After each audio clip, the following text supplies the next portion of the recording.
여러분 안녕하세요. 저는 정희선 선생님이고요. 오늘 말씀을 하기 전에 질문을 하나 할 건데 해당하는 사람 손을 들어보세요. 성공하고 싶은 사람. 성공하고 싶은 사람. 그쵸? 모두 성공하고 싶죠. 실패하고 싶은 사람. 없을 거예요. 실패하고 싶은 사람 없을 거예요. 그러면 오늘 성공이란 무엇인지 선생님이 이제 중학교, 고등학교 친구들 나이대에 맞춰서 한번 고민을 한번 해봤어요. 성공이란 무엇일까? 지금 나이대에. 뭐 작게는 지금 앞에 놓여있는 기말고사 때 이제 우수한 성적을 받는 게 성공일 수 있겠고, 또 우리의 수건사업, 바로 수능이 성공일 수 있겠죠. 그래서 수능을 잘 봐서 명문대학교에 가는 거, 그리고 인서울 하는 거, 이게 우리의 목표일 수 있어요. 그 다음에 우리가 상상해 봅시다. 한번 대학생이 됐어요. 대학교 4학년 때 어떤 고민이 있을까요? 그렇지, 취업. 이제 그때는 또 많은 고민이 있어요. 어떤 학교로, 어떤 기업으로 내가 취직을 할 것인지, 아니면 공부를 더 해서 공무원이 될까, 아니면 사장을 해야겠다, 그래서 사업을 해야 될까. 지금 직업이 너무 많이 다양하기 때문에 어떤 직업을 골라야 되는지 그것도 큰 고민이 있을 거예요. 근데 내가 원하는 그 꿈의 직장에 들어갔어요. 그 다음에 또 어떤 고민이 있을까요? 직장에 들어가면 지금은 이제 여러분들이랑 좀 거리가 멀 수도 있는데 나이가 차잖아요. 그럼 어떤 고민이 있냐면 바로 결혼이에요.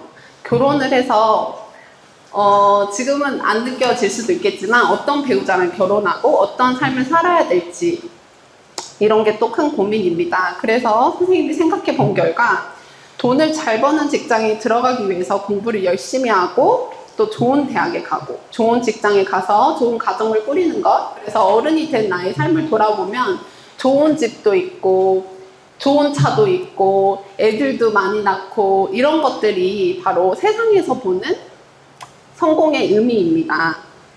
근데 이제 저는 물론 이렇게 생각하지 않는 사람들도 있어요. 세상 사람들 가운데. 그리고 또 여러분들이 이런 삶을 이루기 위해서 이렇게 열심히 공부하는 거 나쁘다고 생각하지 않습니다. 그 열심히 최선을 다해서 또 자기의 목표를 이루고자 하는 그 열정과 노력 정말 대단한 것이라고 생각하고 칭찬할 만한 것입니다. 그래서 인생은 뭔가 게임 속에 있는 마치 퀘스트 같은데 어떤 문을 통과하면 또 다른 문이 나와요.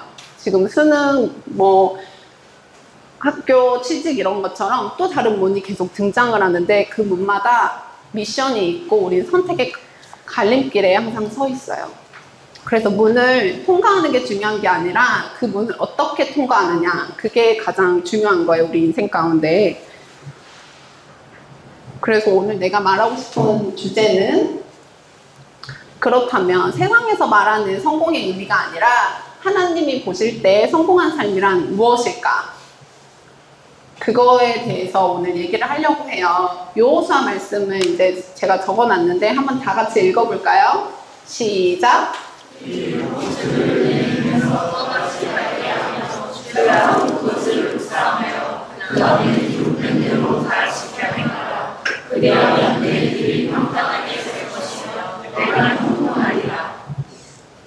모세가 죽은 후에 이제 하나님은 여호수아에게 이스라엘 백성을 가나안 땅으로 인도하는 중요한 사명을 맡기셨어요. 근데 여호수아는 단순히 리더가 된 것이 아니라 하나님의 약속을 이루어야 되는 그런 책임을 지닌 사람이었어요. 그래서 여호수아한테 가장 중요한 것은 자기의 뜻이나 경험이 아니라 하나님의 뜻, 하나님 말씀대로 사는 것, 그게 정말 중요했어요. 그래서 이렇게 말씀하셨습니다. 율법책을 주야로 묵상하고 지켜 행하는 삶, 그게 바로 하나님을 믿고 하나님 말씀에 순종하는 삶이겠죠. 그렇게 되면 어떻게 된다? 그리하면 결과가 나오죠. 내 길이 평탄하게 될 것이며 네가 형통하리라. 형통하리라, 이게 바로 진정한 성공의 의미인데 여러분들 어려울 거예요. 이 말이 한자예요, 그렇죠? 형통. 근데 이 형통은 세상의 부나 재물을 더 많이 너한테 줄 거야. 너가 내 말씀을 잘 지키면 너가 복을 받을 거야. 이렇게 단순히 이런 말씀이 아니에요. 형통이라는 것은 하나님이 내 삶에 함께 하시면 내가 자연스럽게 하나님의 인도하심을 받게 되고 내 인생이 하나님이 기뻐하시는 대로 흘러가게 돼요. 그게 바로 형통입니다. 진정한 성공의 의미라고 할 수 있어요. 그러면 이런 질문을 할 수 있어요. 왜 말씀을 따라 사는 삶이 형통한 삶일까? 왜 말씀을 따라 사는 삶이 형통한 삶일까요, 여러분? 바로 하나님이 성경 그리고 말씀을 통해서 우리가 어떻게 살아야 되는지 알려주시기 때문입니다. 그래서 말씀을 따라 사는 삶이 하나님 뜻대로 되는 삶이라는 것입니다. 인간을 향한 하나님의 뜻이 있는데 그게 무엇일까요? 하나님은 인간을 창조한 목적이 있어요. 에베소서 2장 10절에 나와 있는데 한번 같이 읽어볼게요. 시작. 우리는 그가 만드신 바라 그리스도 예수 안에서 선한 일을 위하여 지으심을 받은 자니. 말씀에 나온 것처럼 하나님은 우리를 어떤 일을 하도록, 즉 그분과 그의 목적에 따라서 살도록 우리를 지으셨어요. 그러므로 하나님의 목적대로 사는 사람이 하나님 기준에서는 진짜 성공한 사람이라고 할 수 있습니다. 우리가 말씀을 따라 하나님의 뜻대로 살아갈 때, 하나님이 우리를 지으신 목적대로 살아갈 때, 이제 목적대로 살아가게 되는 것이에요. 그래서 하나님은 말씀을 통해서 왜 인간을 창조하셨는지 얘기를 해주는데, 오늘 크게 세 가지에 대해서 얘기하려고 해요. 왜 하나님 우리를 창조하셨냐? 첫 번째 이유, 한번 같이 읽어볼까요? 시작! 하나님은 인간을 사랑하시고 하나님과 친밀한 관계 속에서 살아가도록 지으셨습니다. 네, 맞아요. 요한일서 4장 19절에 우리가 사랑하면 그가 먼저 우리를 사랑하셨습니다. 그래서 첫사람 아담은 에덴 동산에서 하나님과 살 때 정말 친밀한 교제를 갖고 살았어요. 그래서 하나님을 찬양하고 예배하고 직접 만나서 교제하고 이렇게 행복한 삶을 살았는데 우리 삶에 뭐가 들어왔죠? 죄가 들어왔어요. 죄가 들어와서 하나님과 더 이상 같이 살 수 없게 된 거예요. 지금 갈라디아서를 배우고 있는데 갈라디아에서도 중요한 개념이 바로 거룩함이에요. 그렇죠? 하나님은 거룩하시기 때문에 죄랑 함께 하실 수 없어. 그래서 아담이랑 하와를 내쫓으셨어요. 죄 때문에. 그럼에도 불구하고 하나님은 사랑이기 때문에 우리를 죄 가운데에서 사망에 빠지도록 계속 내버려 두지 않으셨어요. 그래서 누구를 보내셨죠? 예수 그리스도. 그렇죠? 하나님의 아들을 바로 보내셨습니다. 여기 말씀에서 나와 있는 것처럼 예수님을 십자가에 죽기까지 내어주심으로써 우리에 대한 사랑을 보여주셨습니다. 한번 같이 읽어볼게요. 로마서 5장 8절 시작. 우리가 아직 죄인 되었을 때 그리스도께서 우리를 위하여 죽으심으로 하나님께서 우리를 위한 자기의 사랑을 확정하시느니라. 그런데 하나님의 사랑은 여기서 끝이 아니에요, 여러분. 우리를 처음 만드셨을 때 그 친밀한 관계를 회복하기 위해서 우리가 하나님 곁으로 지금 돌아오기를 아직도 기다리고 계시는 거예요. 그러면 두 번째 이유는 뭐냐? 하나님이 인간을 창조하신 두 번째 이유. 같이 읽어볼게요. 시작. 하나님은 자신의 영광을 나타내시기 위해 인간을 창조하셨습니다.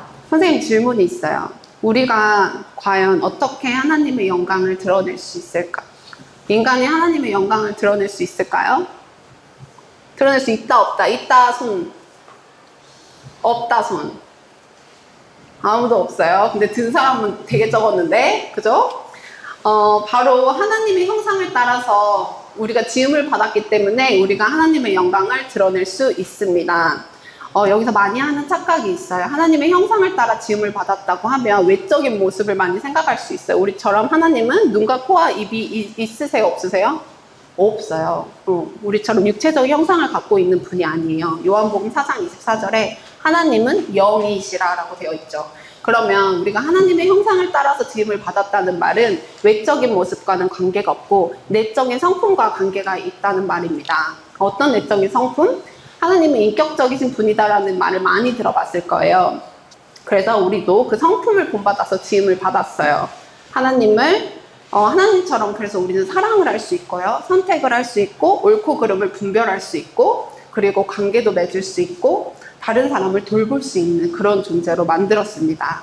그래서 하나님은 우리한테 말씀하시고 우리는 하나님한테 기도할 수 있고요. 그래서 우리가 교제할 수 있는 거예요. 그러면 왜 이렇게 지으셨나요? 왜 하나님의 형상을 따라서 우리를 이렇게 지으셨을까요? 답이 여기 써져 있죠. 하나님은 자신의 영광을 나타내시기 위해서 우리를 지으신 거예요. 예를 들어서 친구들이 나를 볼 때, 희선이는 뭔가 다르다. 쟤는 하나님을 믿는 사람이라고 하더니 좀 뭔가 다르네? 이렇게 얘기하는 게 뭐냐. 바로 나를 통해서 하나님을 보는 거예요. 그게 바로 하나님께 영광 돌리는 삶을 살 수 있다는 거예요. 그러므로 이 땅에서 우리가 하나님을 닮은 삶을 살 때 하나님의 성품을 세상에 보여주는 존재로 지으셨어요.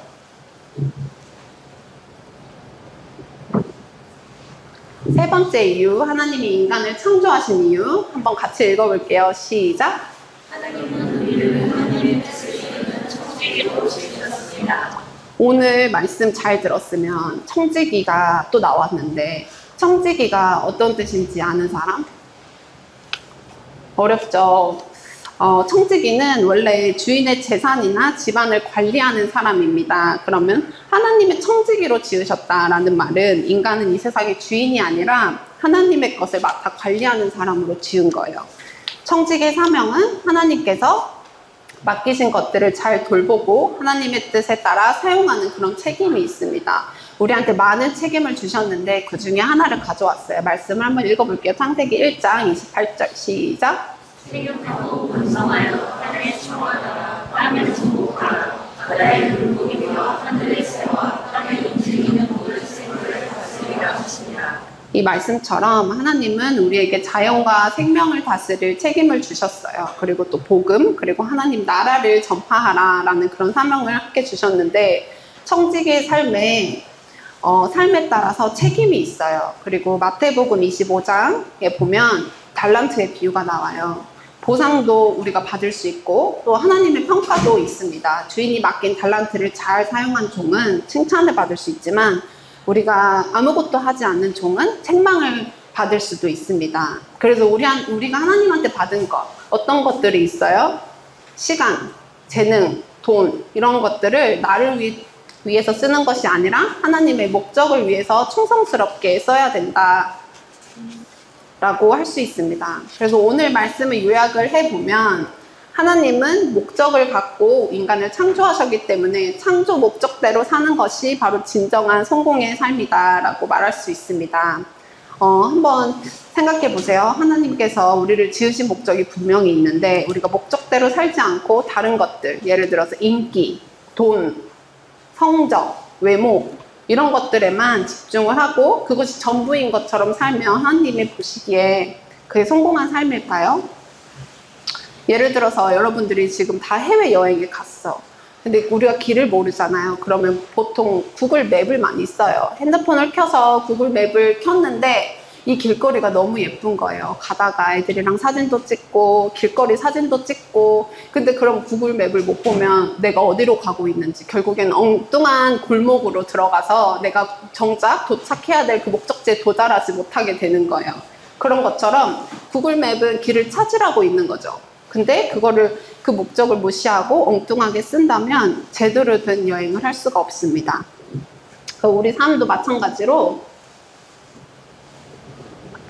하나님이 인간을 창조한 목적이 있어요. 오늘 세 가지에 대해서 얘기를 했죠. 하나님과 친밀한 관계를 맺고 살도록, 그리고 하나님의 영광을 나타내시기 위해, 그리고 하나님의 뜻을 이루며 살도록 우리가 지음을 받았습니다. 그런데 그 목적을 놓치고 세상의 것만 쫓으면 겉보기에는 뭔가 있어 보일 수 있지만 방향이 없이 사는 것이나 마찬가지예요. 오늘 말씀에도 이렇게 말씀하셨어요.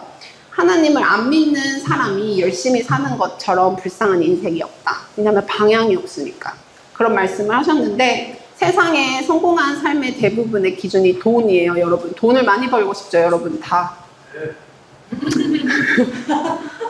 그런데 돈이 다 나쁘다고 얘기하는 거 아니에요. 지금 선생님은. 왜냐하면 돈은 정말 필요하죠. 우리가 입고 먹고 즐기고 그리고 가족을 돌보고 공부하는데 꼭 필요한 수단이에요. 선생님 얘기하고 싶은 것은 돈 자체로 좋다 나쁘다로 판단하는 것이 아니고 바로 돈이 우리의 삶을 이끌어가게 두는 것, 그리고 돈이 인생의 목표가 되는 것이 문제라고 얘기를 하고 싶습니다. 여러분들 각자 하나님께서 한 사람 한 사람 어떻게 사용하실지 다 계획이 있어. 지금은 모를 수 있지만 하나님이 다 계획이 있어요. 그런데 우리가 세상의 성공에만 너무 몰두를 하게 되면 결국 하나님의 목적을 생각할 기회를 많이 잃어버리게 돼요. 하나님께서 우리를 창조하신 목적대로 살아가기 위해서 하나님은 하나님의 아들을 보내주셨고 또 구원의 길까지 마련해 주셨습니다. 그래서 지금도 우리가 주님 안에서 진짜 성공한 삶을 살아갈 수 있는 많은 기회가 있어요. 한번 생각해 보세요. 기회가 찾아올 때마다 기회가 정말 많죠. 우리 지금 여름 수양회도 있고 복음 캠프도 있고 이런 기회가 많이 오는데 과연 그 기회를 누가 외면하고 있는지, 그리고 하나님의 초대를 거부하는 사람이 누군지 한번 생각해 보면 좋겠습니다. 그리고 구원받은 사람들도 마찬가지예요. 우리는 끊임없이 하나님의 말씀을 묵상을 해야 되고 하나님의 뜻이 무엇인지 깨닫고 또 그 뜻대로 살기 위해 노력을 해야 됩니다. 그렇게 하면 어떻게 된다고요? 내 삶이 형통하리라. 여기서 형통은 세상의 재물과 부 이런 것들이 아니라 하나님의 뜻대로 우리의 삶이 잘 흘러가게 된다. 그 안에 마음의 평안, 그리고 어떤 상황 속에서도 흔들리지 않는 소망이 있습니다. 그래서 이제 마지막으로 정리를 하면 하나님께서 우리를 창조하신 목적대로 살아가는 것이, 그것이 바로 진정한 성공의 삶입니다. 오늘 말씀을 통해서 여러분들의 성공의 의미를 다시 한번 생각해 봤으면 좋겠고 하나님 안에서 참된 성공을 향해 나아가는 계기가 됐으면 좋겠습니다. 마치겠습니다.